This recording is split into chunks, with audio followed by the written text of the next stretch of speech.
নাম হলো ফুজাইল ইবনে ইয়াস রাহিমাহুল্লাহ।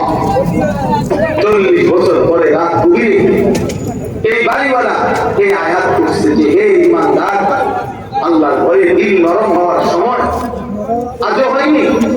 খোদার কসম, আমরা আরবি কিতাবে পড়ছি আজ-জুহাদু মিআতুন, এই কিতাব দুনিয়া বিমুখ 100 মনীষী, এই কিতাবের মধ্যে এই ঘটনা আছে।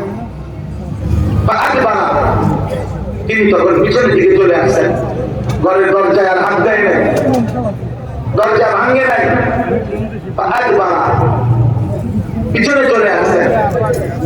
পিছনে আইসা গভীর রাতের অন্ধকার ভেদ করে একটা চিৎকার দিয়া আসমানের দিকে 2 হাত তুলে বলছে, বালা ইয়া রাব্বি কাদ আনা, এই মালিক সময় হইছে, মালিক ছেড়ে দিলাম, আপনার নাফরমানি ছেড়ে দিলাম, 40 বছরের ডাকাতি ছেড়ে দিলাম। সেই তিনি পরবর্তীতে রাশিয়ার সমরকন্দের ডাকাত ছিল, ওইখান থেকে হিজরত করে মক্কায় আল্লাহর ঘরের পাশে মৃত্যু পর্যন্ত বাকিটা জীবন কাটাইছে।